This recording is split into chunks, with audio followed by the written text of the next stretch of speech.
What if your government went bankrupt and you were the one left paying the price? That's not a metaphor. That's not a scare tactic.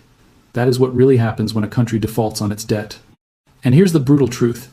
You'll lose your savings, your job, your future, not because you did something people in charge gambled with your nation's name. So don't blink, because what you'll learn in the next few minutes might just change the way you see power, money, and control forever. Every government borrows money. They call it public debt. They say it's for development or to build a better future. But here's the part they don't say out loud. You are the collateral. Your taxes, your services, your stability, everything is on the table when a country borrows, and especially when it can't pay it back. Argentina defaulted 9 times, Greece 7 times, Spain 4 times under King Philip II. Even today, debt shadows entire nations like a ticking bomb no one wants to admit is there. And yet, most people sleepwalk through life believing that's just government business. It won't affect me. Wrong. Because when the government defaults, the fallout doesn't hit the rich. It doesn't hit the politicians, it hits you. Let's make this personal. Imagine waking up and finding your savings frozen. Banks closed, ATMs empty, your retirement gone, your currency worth less every hour. Sounds like fiction. It happened. Greece 2015. People lined up in panic, only allowed to withdraw 60 euros per day. Supermarkets were wiped out, pensions vanished. But what most people don't know is this. That wasn't an accident. It was a systemic failure, years in the making. So why do countries default in the first place? Because they're trapped in a game they cannot win. Governments borrow to fix past mistakes, only to dig deeper. And the interest payments alone become unbearable. They break, not with a bang, but with a quiet admission of defeat. And then the cycle begins. Restructuring debt, pleading for time, cutting essential services, selling assets, blaming external factors while citizens bleed. But here's the real twist. It's never just about money. It's about power. When a nation defaults, it loses something bigger than numbers on a balance sheet. It loses sovereignty, and you lose the power to live your life without fear. And that's only the beginning. You won't believe what happens next. So, a country can't pay its debt. What now? War. Invasion. No. Something worse. Negotiation. But don't be fooled.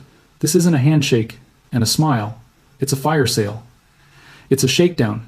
It's the moment when a nation becomes a bargaining chip. Step 1. Restructure the debt. Sounds harmless, right?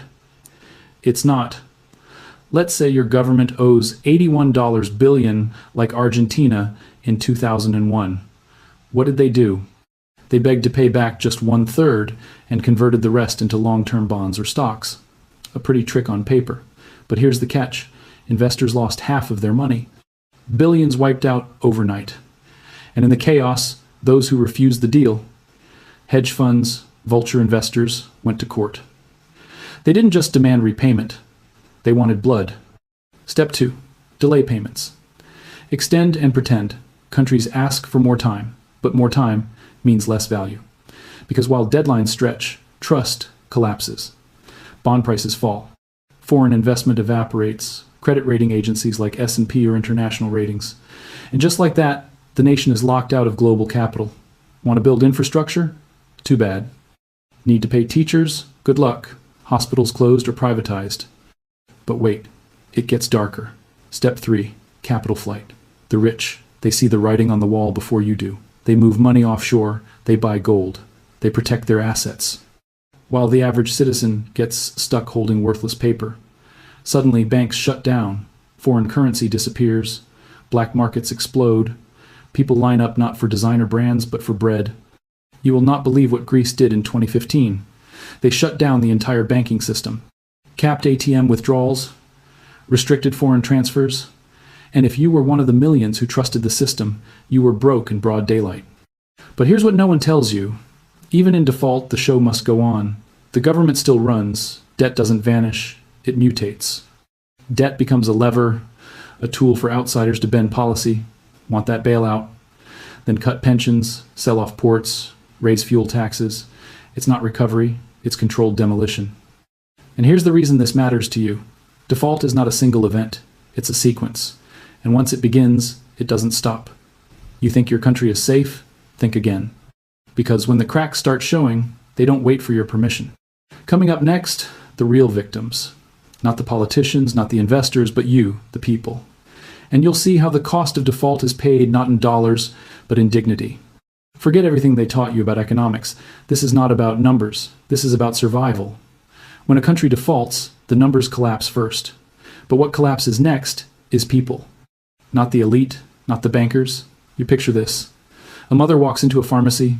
Her child is burning with fever. She hands over a government-issued insurance card and gets told that coverage no longer exists. Why? Because the nation's budget has been slashed to the bone because the IMF demanded structural reforms. Because the government chose debt service over health service. And while she walks out with nothing, a foreign investor in London sips champagne knowing his hedge fund just bought her nation's hospital system. This is not an exaggeration. This is what happened in Argentina. This is what happened in Greece. This is what's happening right now in more places than you know. And what happens to your money? Gone. Savings wiped out. The currency worthless.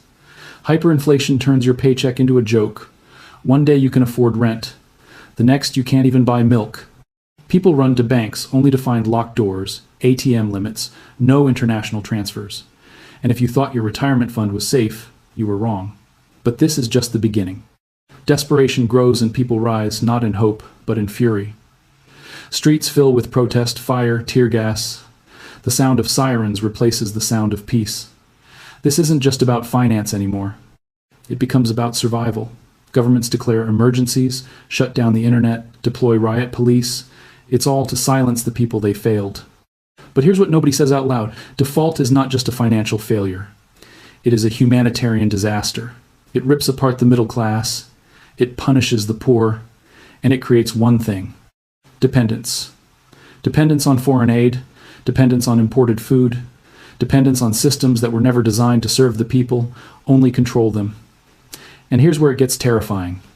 While chaos unfolds in the streets, the real players, the ones who triggered it all, are preparing for their next move.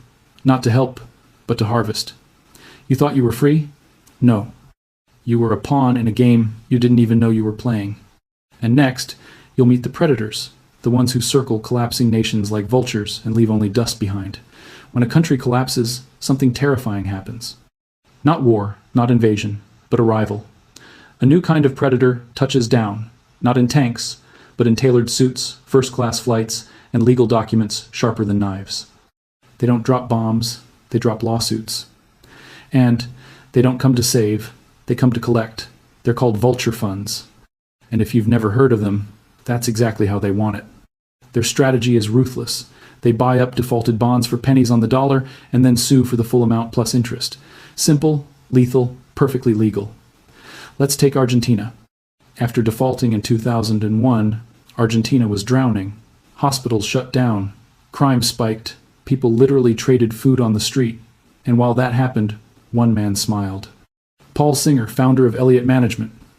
He bought Argentinian bonds for cents, then took them to international court, not for half, not for a discount, but for 100% of face value.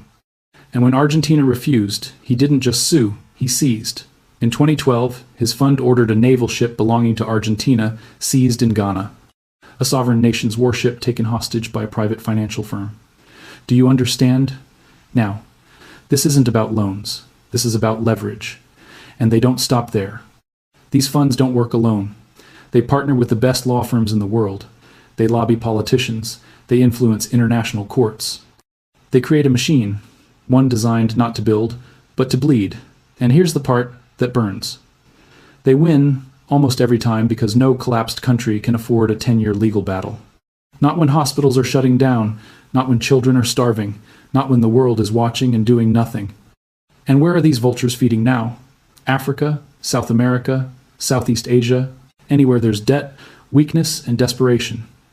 They hide behind contracts, behind phrases like investor protection and legal obligation.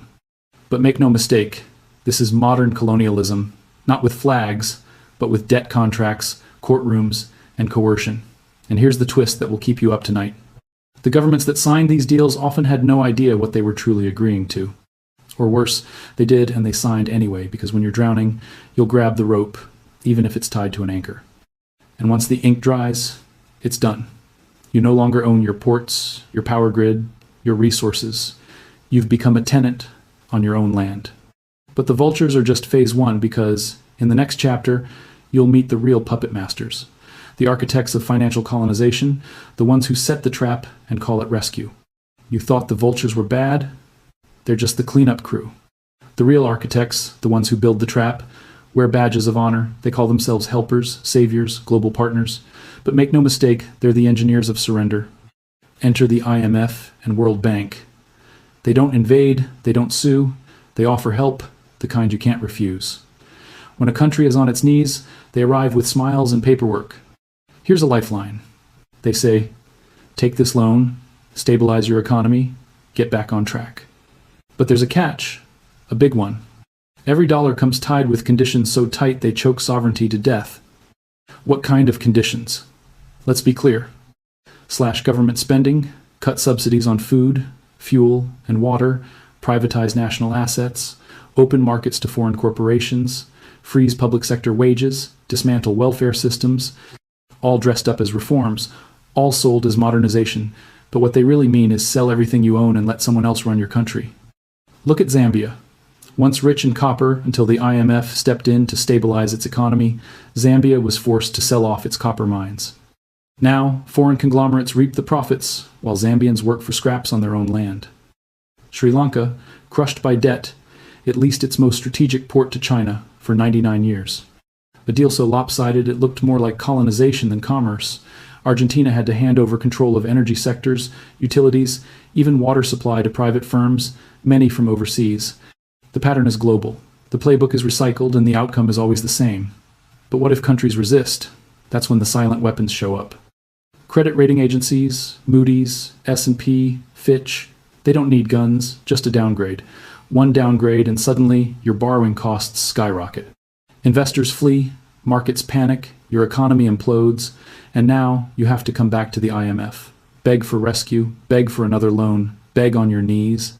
They call it structural adjustment. But what it really is a quiet coup. Your government still exists. Your flag still flies, but every decision, every budget, every law must first pass through foreign approval. You've become a colony in all but name. And here's the worst part. No one voted for this. No citizen agreed. There was no referendum, no national debate.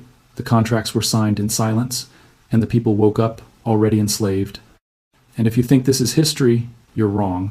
It's happening now to nations drowning in debt after COVID, to countries struggling with inflation, energy shortages, global instability. And while the world looks away, the next phase is being quietly installed. A system so total, so digital, so inescapable that once you're in, there's no way out. Because default is no longer the end. It's the beginning of the Great Reset. What if collapse wasn't a tragedy, but a strategy? What if the debt crisis wasn't a failure of leadership, but the first act of a global plan? You think nations default by accident? You think losing ports, utilities, and sovereignty is just poor budgeting? Think again. Because in the shadows of every collapse, there's choreography, and the name of this grand performance, the Great Reset.